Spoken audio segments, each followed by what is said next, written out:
And now let's welcome on stage your host for the evening, anchor and senior editor ET Now, Sonali Krishna.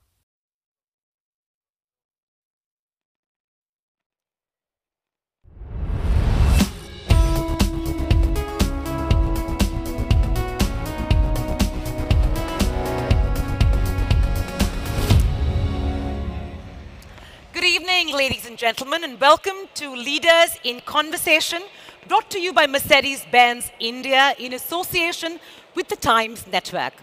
Fasten your seatbelts because you're in for a ride this evening. Change is the new norm, be it your workplace, your home, your favorite supermarket, or anything else. Companies are restructuring to adapt to digital transformations, and so is the consumer, his preferences, and his expectations. We are well and truly living in the age of disruption and thriving in an environment of constant change, uncertainty, and ambiguity. Through Leaders in Conversation, we bring to you an engaging forum where leaders from across the spectrum come together for a stimulating discussion on the impact of disruption on leadership and its role in shaping businesses across sectors. So without any further ado, for a special fireside chat on the future of mobility, please welcome on stage the Managing Director and CEO of Mercedes-Benz India, Mr. Roland Folger. A huge round of applause, ladies and gentlemen. Thank you so much.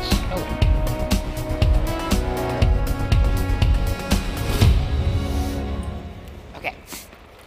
Firstly, thank you so much for joining us this evening for this very, very engaging chat I'm going to be having with you, Mr. Folger. First things first, let me start with congratulating you as, Mercedes-Benz India has continued to dominate in the luxury car segment for now 3 consecutive years. I want to start by asking you what leadership means to you in today's age of disruption and chaos. Well, I think you can even make it fairly simple or very complicated. Let me try the fairly simple approach first.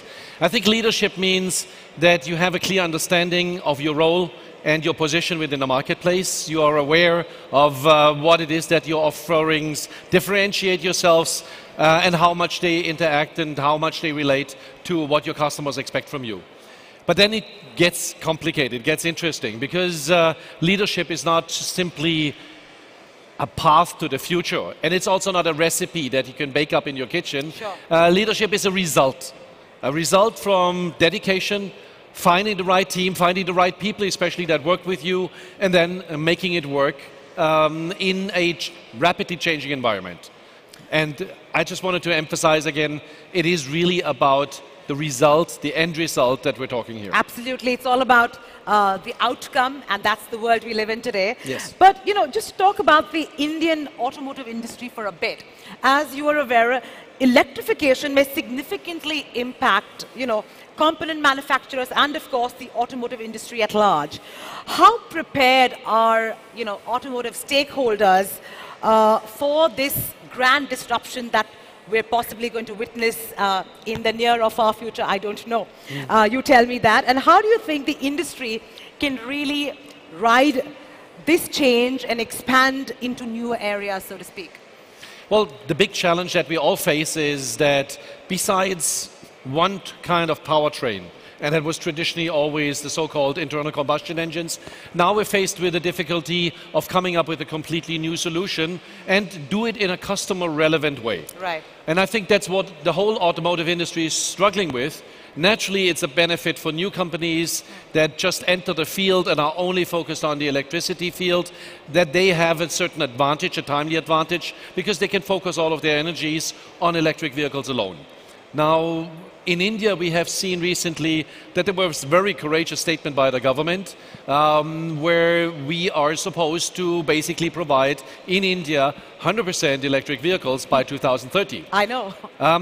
These statements are helpful in a way because they project a certain vision, but on the other hand, we need to reflect how can they be managed on the ground and what does that mean for our daily business. Because most of us in the automotive industry are basically still dealing with this changeover into Bharat Stage 6 vehicles that is supposed to happen in 2020. And that brings up the question, if you have only 10 years to get your return on investment on that, what's going to happen later? But we have also recently received a lot of positive feedback from the government that maybe the 100% can be discussed, yeah? Wow. Which is reasonable, actually, and which also follows our path to say, if we want to become as India, as a nation, a leader in this segment, what is really necessary? And there's a host of different issues from our perspective that we need to conquer commonly in India in order to become relevant for maybe also some outside of India markets and to tackle with the specific issues within India.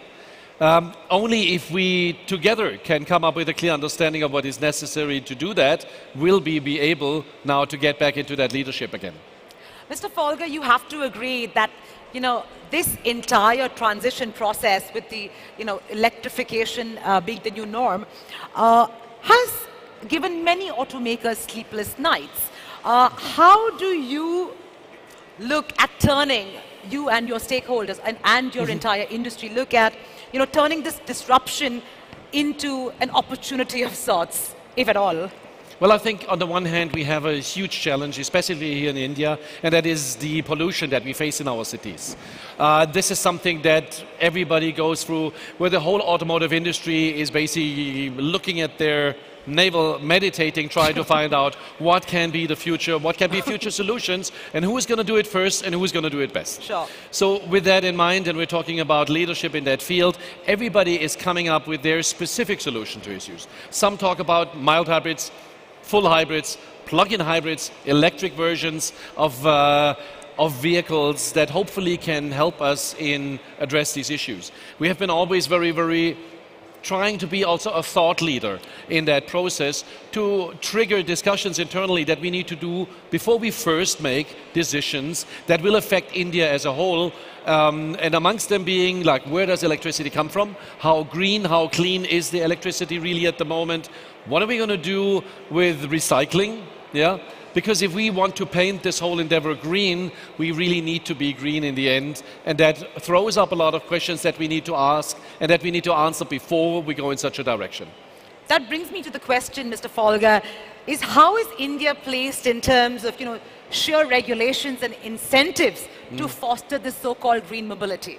Well, if you talk to the government from their perspective, it's very clear.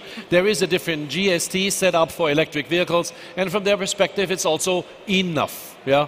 So I think everybody will, the closer we come to the specific dates, understand that it is ultimately the customer who decides. So if we offer our vehicles at a certain price and cost perspective, then the customer will decide whether he's going to trust these new concepts more than the old concepts. The new concepts being the electric vehicles, vice versa, the ICEs. And that is going to be an interesting discussion that we will see, because there are open issues that we still need to tackle. There's range anxiety. There's the big question is, why do we even develop vehicles, electric vehicles, that are supposed to drive outside the cities? Sure. Because there's no charging structure at the moment available. And a study in the US indicated that just to electrify the highways in the US would cost up to 1.3 or 1.7 trillion US dollars. I don't think we can afford that in a country like India. And I don't think, personally, that it would make a whole lot of sense. Fair enough.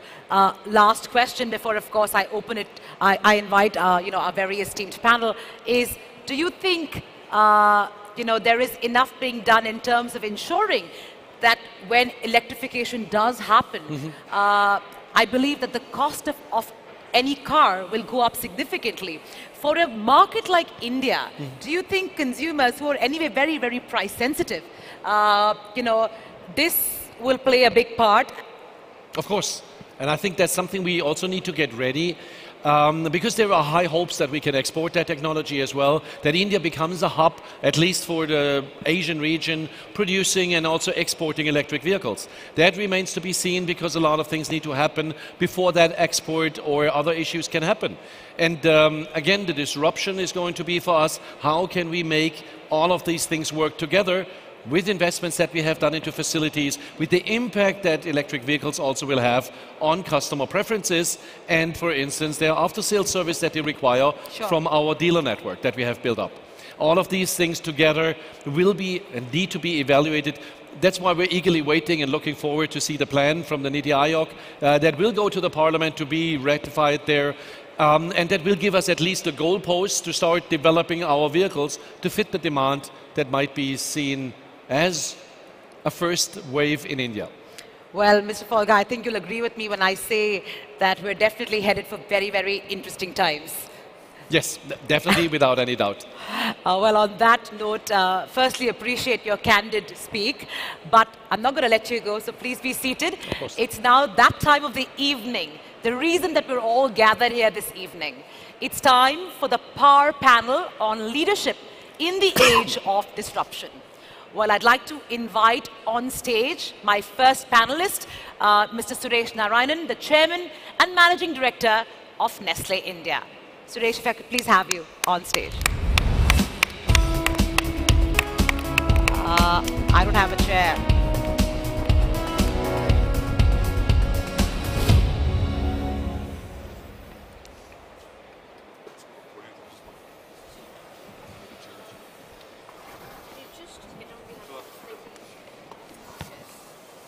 Musical chairs.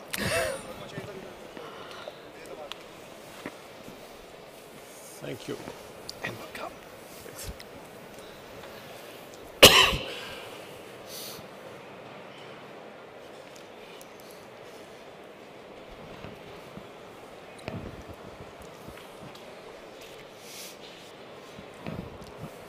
Well, now that we have chairs, I can invite my next panelist.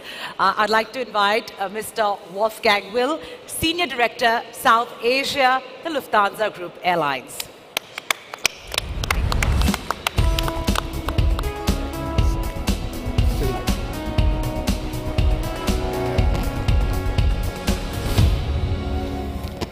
And last but not the least, I would like to invite Mr. Gurcharan Das, renowned author, commentator, and thought leader, to join Mr. Folga and all the dignitaries on stage. Thanks so much for that.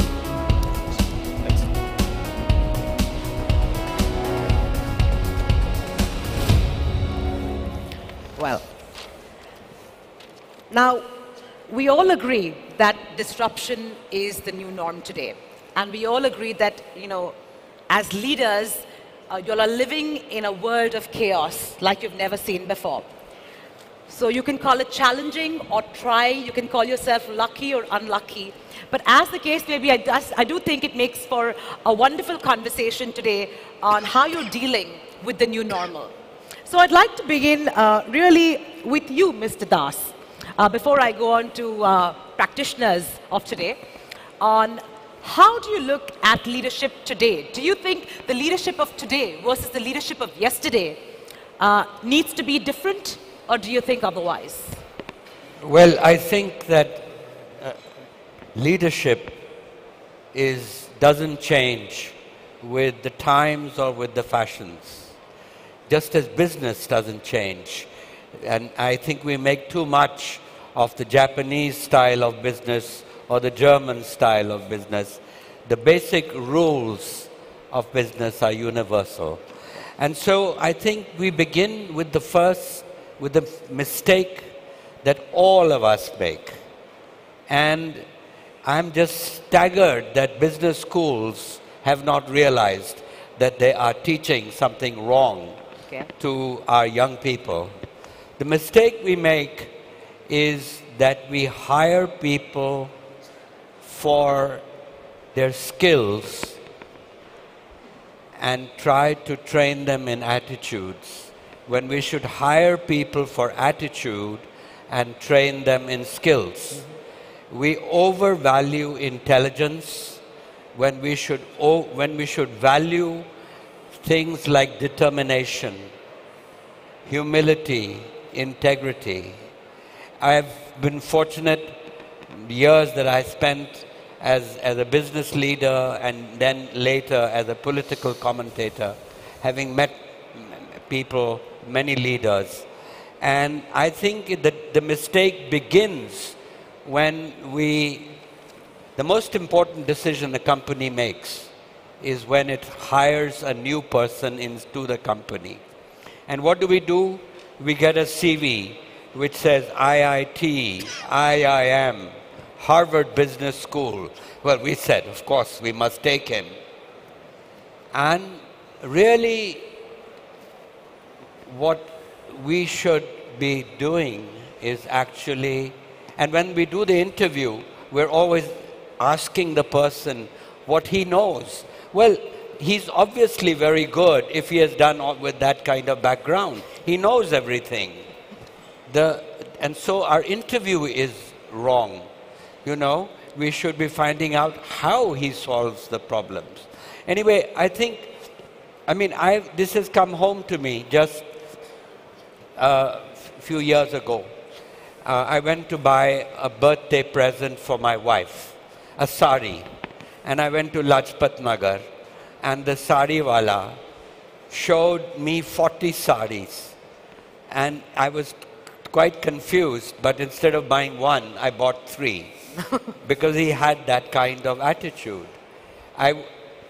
2 weeks later, I went to London for a board meeting, and at lunchtime, I dropped something on my shirt, and I had an important meeting in the afternoon. So I ran to Bond Street to buy another shirt. And the girl in the shop showed me 3 shirts of my collar size. And I remembered the sariwala, and I said, can I see some more? And she said, first, will you buy one of these? And I said, my God, my dear, every time you open your mouth, you lose a customer. And so it is really in a sense, I could tell you many stories like this. Sure. But over the long period that I have been I was in business, and I really feel that if you get people with the right, the attitudes are set when you are by the age of 3. After the age of 3, you can't change attitudes. Wow. But you can impart a lot of knowledge after the age of 3. So go back and get people, and frankly, don't overvalue intelligence. The problem is our education system begins at kindergarten. Your mother comes home, you come home and your mother says, oh, well, how well did you do in exam? And you said, I came first. And she applauds. And so we don't learn things which really move the world. What moves the world is determination. Fair enough, fair enough. Some really profound points made by you, Mr. Das. Let me take it to you, Suresh. Do you agree with what he says?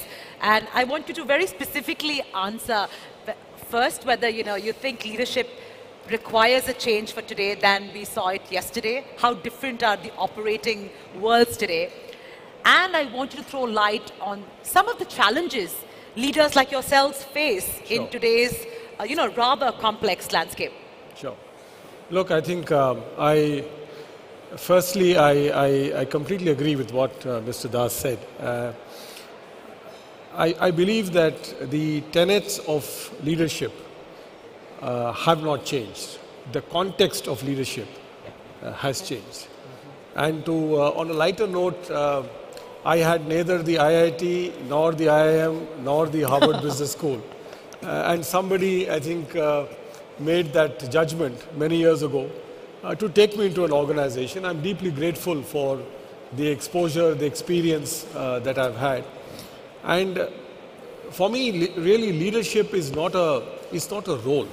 It's not a chair. It's not something that is ordained and given to you. I look at leadership a bit more loosely. For me, it's a bit like a river defined by 2 banks. The role of the leader is to define what is it that he looks at in terms of the boundaries the values, the purpose, the ethos, the ethics that he would like to encourage. The river is like the stream, it is like the wave, it is like the flow of people, their skills, their attitudes, and giving off their best to whatever is the task on hand. If you look at it, leadership in this manner, any context, any disruption becomes a lot easier for you, because you then tend to firstly, as a leader, look at yourself. I think the biggest problem that we have as leaders is that we externalize things, but we seldom internalize and look at ourselves. You know, as I think to quote a doha of Kabir, he said, "Bura jo dekhan main chala, bura na miliya koi, jo dil khoja apna, mujhsa bura na koi." So when we go out in the world to look at an evil person, I couldn't find an evil person. When I looked at myself, I could see all the evils in me. So I think if leadership is introspective, if leadership steps back and looks at what are the things that I can do to unleash the energies, the aspirations, the passion, the emotion, and the best of people, it's exactly playing to the point that Mr. Das said. It is attitude and not necessarily aptitude that always matters. For us, we look at aptitude. Sure. You know, tick in the box, various ticks in the box, and you make it. And then what happens is, as we promote people through the jobs, and I can talk about certainly about multinational companies, is that, you know, you got finite KPIs, you tick those KPIs, and you go to the next level, you go to the next level, you go to the next level. Sure. And then you reach a position of significant leadership, and something rocks the boat. And then you find that the best of brains have fallen by the wayside because they are not able to look at themselves and see the leadership qualities at that point in time, which could be instinct, could be inspiration, could be involvement, and all of these don't necessarily involve being the top of the class in IIM or the best student at IIT, or indeed the best sales manager or the best marketing manager. So I think, you know, for me, it's definitely one of the key challenges that all of us face in organizations. It's also an issue that is not paid relevant attention to in our curriculum. How many of our business schools talk about ethics and talk about the moral fiber of doing business? When you say that, are you talking about something specific to the Indian culture or globally? I think it's a global phenomenon. You know, I was mentioning to Mr. Das that, you know, when I was given the responsibility of Nestle India 3 years back, and we were in the middle of probably our worst crisis in our history, one of the first books that I read was a book that he authored, The Difficulty of Being Good, right? And it was an interpretation of our Bhagavad Gita and how you need to lead your life. I read it because I said this is probably one of the worst crises that I'm going to be handling, I hope, in my life. And the way I looked at it was, it is my moral fiber. It is 2 hands, 2 legs and 1 head that has to comprehend the enormity of what is happening around me. And I think that's when you start looking at your own fountainhead of attitudes, of humility, of courage, of sincerity, of passion, of commitment to your people. Old-fashioned words, but as relevant today as I guess, and I hope I'm not wrong in this, as it will be 500 years or 1,000 years from now. Right. If I could come to you, so you've heard both the men, right? So tell me if A, you have a different perspective on what they're saying, and B, what are your biggest nightmares today, right? As the captain of the ship, when you look at, you know, the constant chaos and the the constant flexible times that we live in and the changing landscape, what are your biggest fears and nightmares as the captain? Let me start with the first question first. And of course I disagree. I don't mean that with any disrespect. Sure. Of course I disagree because simply my experience, my background, the team I work with are certainly different from everybody else's team. So it's not just you I would contradict, it's basically everybody. But we love contradictions. So No, but- please go ahead. No, but We'd love- leadership, we'd love from my to. perspective, Yeah. is something highly individualistic. Yeah. And that's why all these systems, all these easy solutions will always fail by definition, because everybody is different from everybody else. And as soon as we realize that and start living by that credo, we will start treating people differently. What I personally found out is how important it is to have not people that mirror your own image, that you should not have people that are as much as possible like you, but that you have a variety of different people that bring completely different experiences, backgrounds, personalities on board. Because the mix of a team, for me, is the best way to continuously challenge yourself, and basically also review things from a multitude of different perspectives. And we are much driven by today's society to, as leaders, everybody's looking up to us or looking over to us and saying, you need to decide. And that's my worst nightmare, to come to that point, because we need to get to a point where we really start delegating more responsibilities and decisions to our people according to their skills, according to their attitudes and what they can really do for the company, because that is the biggest motivation I've seen in my life that we can pass on to the people that work with us and work for us. And to enable them to grow with that responsibility makes them in itself better leaders that can tackle with all the disruptions that get thrown at us. And to look into the context of India again, I believe that this, because of all the changes and because maybe the blockage of reforms that we have seen in past years, will be now also a time and a decade where we'll see much more changes than we have ever seen before in India. And this is something that we need to do to get ready. Definitely true. And that's what I also would like to point out. Actually, attitude, ethics, no question about. These are values which last for long and still are valid. Yeah? The environment has changed. Us as leaders, we have to act totally different than maybe 20, 30 years ago. Because now, let's say, the pace of change is so fast. We are leading change now, and we are obliged to it. We have to do it under quite, let's say, challenging circumstances, because resources are scarce. We don't have big organizations anymore, lean management. We are not the experts in everything anymore. My business intelligence expert, he knows very well and can teach me.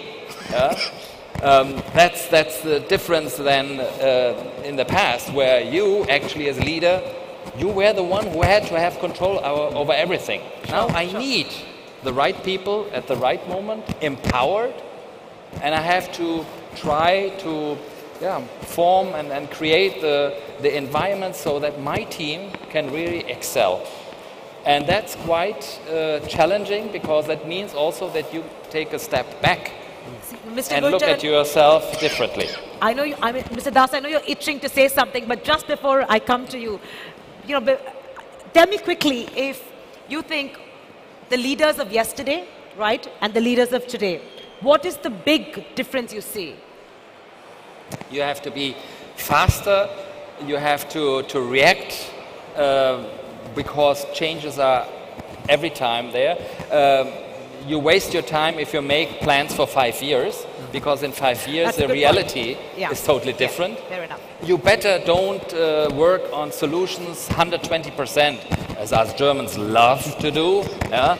You better come out with 80% solutions, start, and then enhance your product, tweak as you go along, and then go along and roll out. And this is the way, because otherwise you really lose the speed to the market, and you will lose your customers as well, because others will be much more agile. Mr. Das, waiting for your rebuttal. Well, I think, you're absolutely right. I mean, the world changes, but frankly, human beings don't change so fast.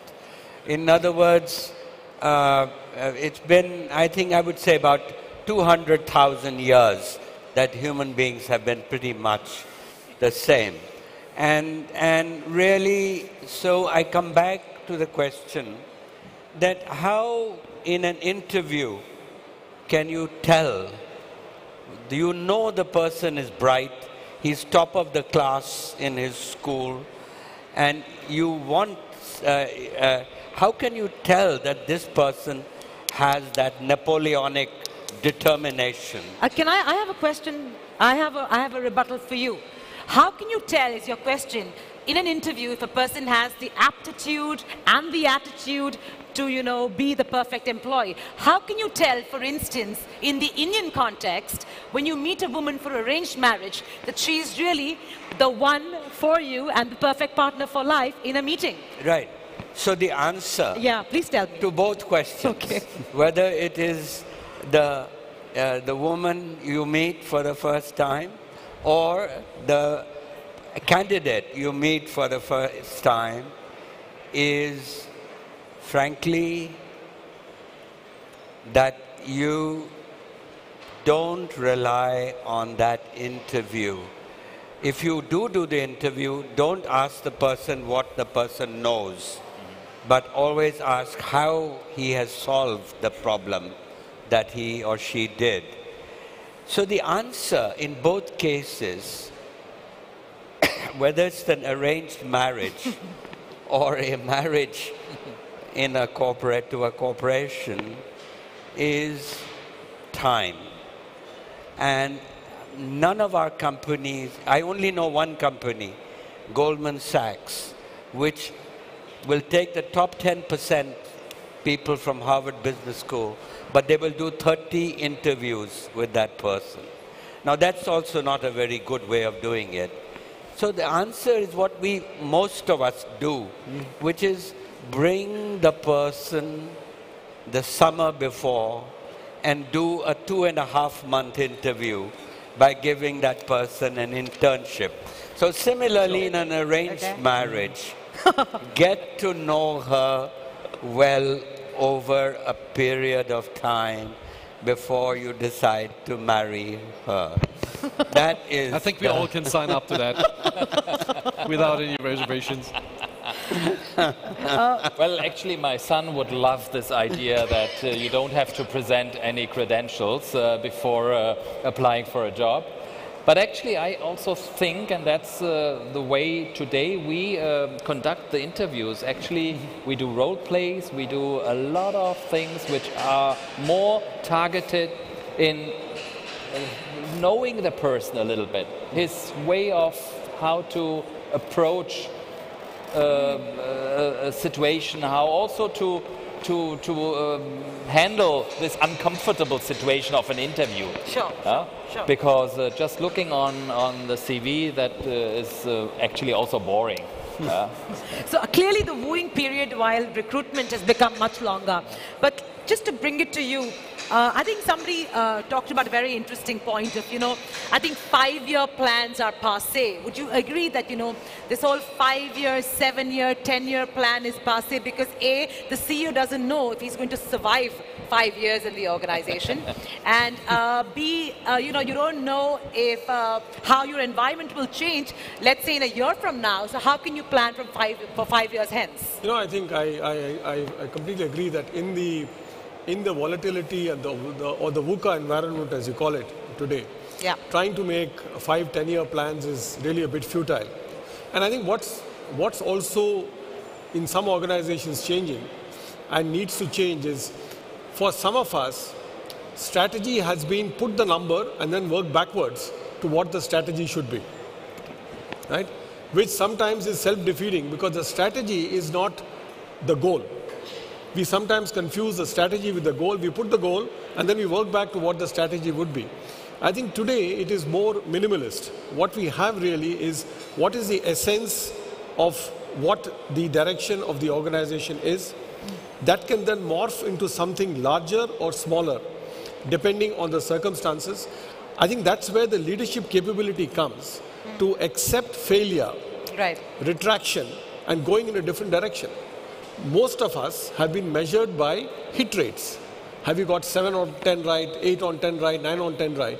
The minute you get 1 on 10 wrong, then that can be a catastrophe for you. Sure. So I think the whole metrics in which we look at people, their orientations to strategies, defining the broad outlines of strategy, because ultimately, I certainly believe in my own experience that strategy is execution. Most often we get execution wrong and then we blame the strategy for it, when I find, and that's why I come back to the point on what we are teaching at business schools. It is the soft dimensions of leadership that you trip on, and seldom the big elements of strategy. Yeah. Sure, sure. You know, big companies like Mercedes-Benz or Nestle or Procter & Gamble or Lufthansa are not going to get big chunks of strategy wrong. I think they're just too clever and they have too many people involved. Right. But you to know, get that wrong.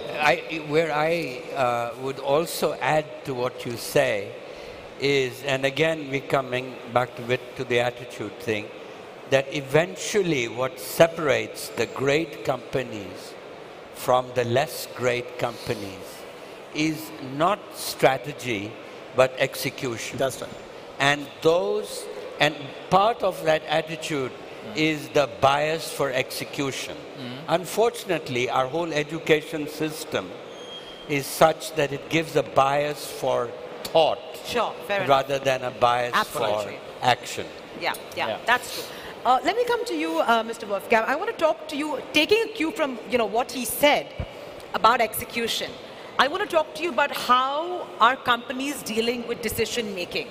Our companies, such as yourselves, and you feel free to add after his point, are tending more towards decentralized decision making, or do you think we live in a time where centralized decision making is more important? Which one? That depends very, very much from my perspective on what situation you're in as a company. It depends very much also whether you are in a heavily over-invested company, respectively, or in a segment in the industry that is bearing especially heavy on investments. Because the more money you invest in your business, the more you need to have a long-term goal. Yeah. That doesn't mean that it always needs to be correct, but it gives you at least a rough direction and a basis for your business plans, which we still need somewhat to convince our investors to continue to give us money. Now, in light of that, and this is where the different issues come in, it's easy to make a decision on long-term strategy because there is no risk in it really. Because by the time it comes to play, most of us are not in the job anymore. But the other important part that I'm trying to say is we have a responsibility to bring the company forward in total.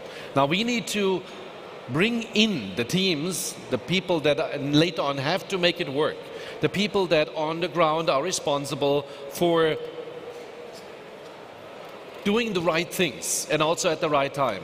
And this is sometimes where we fail as large companies because we're so used to making decisions from the top that we completely forget how important for motivation, but also for making the right decision it is to enable and to basically push your people in taking over that kind of responsibility. My question really comes because you are large companies, across several countries, but the point is that every country, the culture is different, especially for let's say a country like India. And Suresh, I'm sure you will second this. So hence, do you think this is a time and space where local leadership needs to be empowered more, or regional leadership needs to be empowered more than, let's say, in the older times where everything in a multinational or global company, the diktat came from the headquarters? Is life changing? No, but Sonali, I think fundamentally it depends on the kind of business in which you're in. If I look at my company, Nestle, 152 years old, 191 countries, 300,000 people, 2,000 plus brands. We are all about thinking local, thinking global, and acting local. Yeah. We have always been a very decentralized company. The Maggi in India tastes different from the Maggi in Malaysia or Singapore. That's because the Indian consumers Maggi masala, and he carries it all the way to the US and UK and wherever else he travels, is unique to him. That's true. So we have standardizations in terms of the standards of manufacturing, quality, process, and other controls. But the business the tenor is very clearly local. And I think this is really, it's an important question that you're asking, because depending on the kind of business models that we are in, we have to gradually move towards where the growth is, where the opportunities are, and where the necessary flexibilities need to be provided. which in the context of global organizations is always a dichotomy. Should I take it back or should I give it locally? Yeah. And this is where development of leadership at a global level and at a local level is becoming such an important issue on the table for most companies. Sure. I think in the consumer segment, the consumer industry, it's important like this to make very clear it's a local business. When it comes to services in my area, we have to be careful because like in the past, it was also a nice excuse to say, you know, because we are here in the very specific market, we do it this way and not like head office is proposing. Today we have transparency. We are dealing with a lot of transparent platforms. Everyone with a press on the button knows in head office what's the situation over there. So there it's a little bit different in my area. I think it's very important when you want to progress when it comes to products and services, and you want to especially be innovative and go the digitalization innovation way, you have to have central project in order to make sure that the customer experience is everywhere and is uniform. The same. Yeah. That does not mean that we do not care about the needs and expectations of specific markets. Sure. Here in India, we cater a lot to the expectations of our Indian customers. In our products, we have a lot of elements which are very Indian specific, like the Indian food on board, like the Bollywood movies, the music, etc., etc. But I think in today's world, you have also to try to give your customers an experience they can that is global have everywhere. Got it. And therefore you need also a certain percentage of or degree of centralization. And yes, as usual, sorry, there are always periods. You have let's say 5 years periods where everything is very centralized, and then you have a period in your business where you again go more towards the markets taking more decisions for themselves. I got it. I have one last question for this panel, which is a very tricky one, and I'm going to close the panel after that. And now correct me if I'm wrong. I am told that the average tenure of a CEO is 4 years, and the average tenure of a CMO, which is a Chief Marketing Officer, is 2 years. So if that is the case, if the average tenure of a CEO is 4 years, then one has to assume that leadership styles are also changing every 4 years.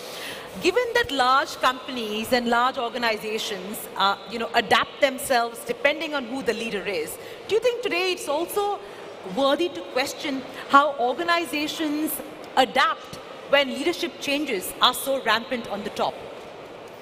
Who wants to go first? I think that in great companies, you change leaders after 4 years, but the culture of the company is strong. So strong that people sort of adhere to those values and principles. And the change, sometimes you can get a really nasty boss. We all know that. But by and large, I think what good companies do, it's actually for a since we are all multinational companies we are representing, the secret I found was to strike that right balance between the local and the global. In other words, get the best ideas from anywhere in the world, Venezuela, Turkey, etc. Don't let the big companies like the American company or the German company dominate, but actually give a sense of the local management to feel proud. I mean, the local management of Mercedes should feel that this is going to be the best company in the Mercedes world. Right. And I think that, I mean, give you this example because I was the first brand manager for a product called Vicks Vapor Rub. Of course, we all know Vicks, absolutely. And Vicks Vapor Rub, 88% of Indians feel that Vicks Vapor Rub, which is sold in 130 countries, is actually an Indian product. But so is the case with Maggie, I would say. So is the case with Bata. Well, I think, look, just to answer your question, I think for me, the question is not the longevity of the CEO, but what does the CEO, what is the core task of leadership? Right. The core task of leadership that I see for myself is the legacy of leadership. The legacy that I have a crew, a team that is capable of handling situations, execution, carrying forward the business of this company far more competently than I did.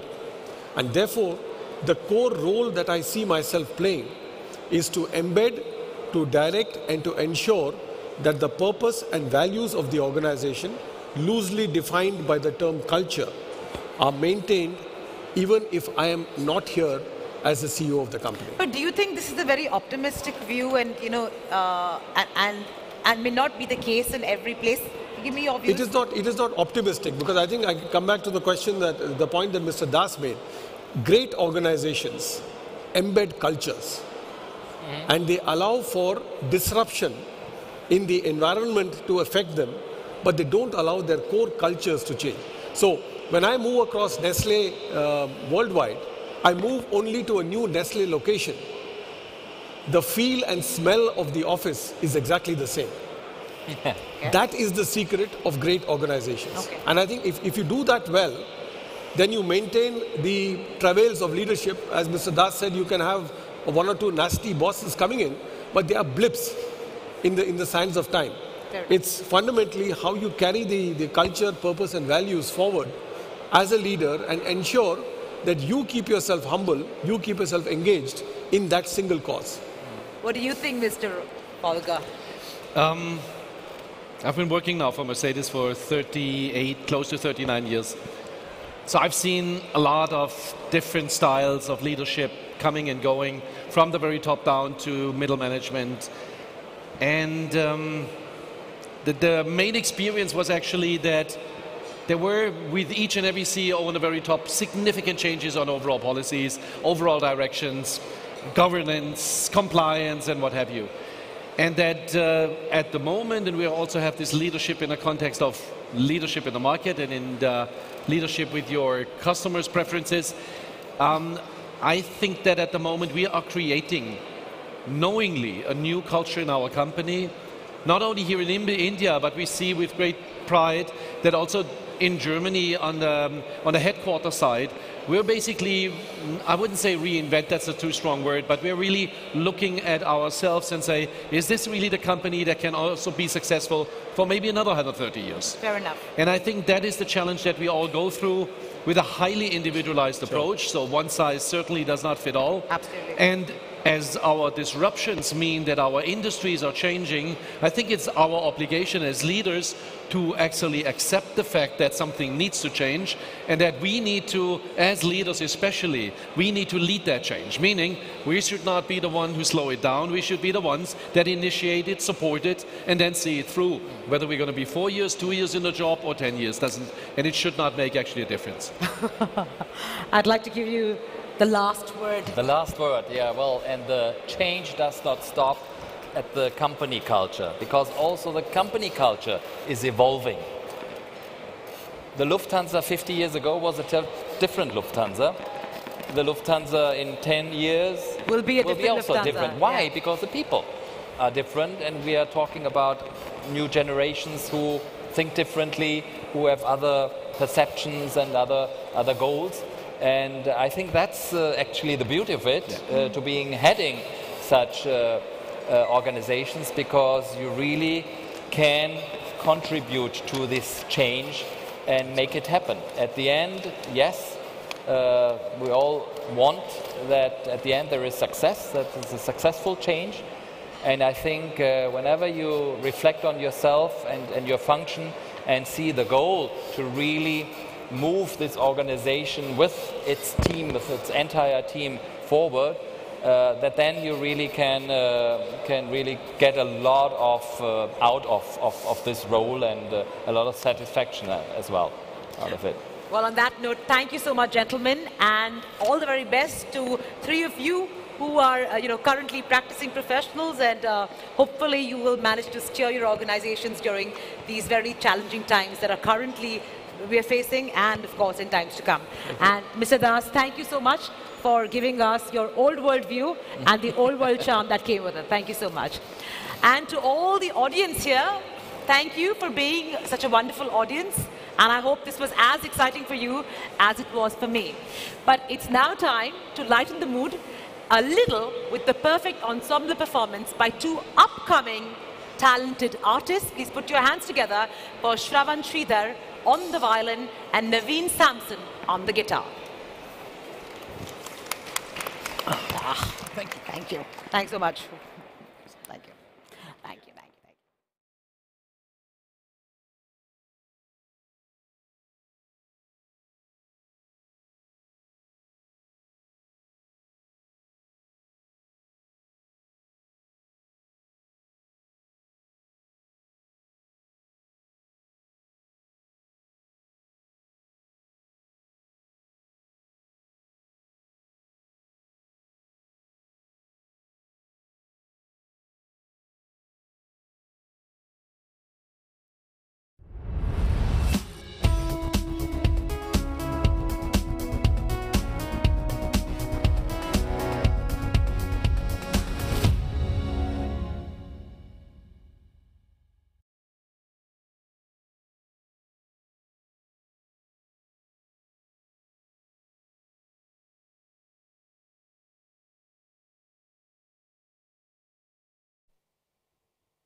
on that note, ladies and gentlemen, please give a roaring round of applause for this inspiring performance for these two young gentlemen, Shravan Sridhar and Naveen Samson.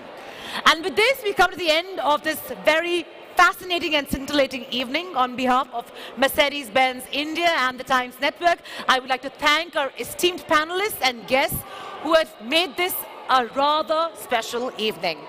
Well, I was going to say it's time now to let your hair down and join us for cocktail and dinner, but I see all of you all have served yourselves, and that's the way to be. Continue and enjoy the dinner. Ciao.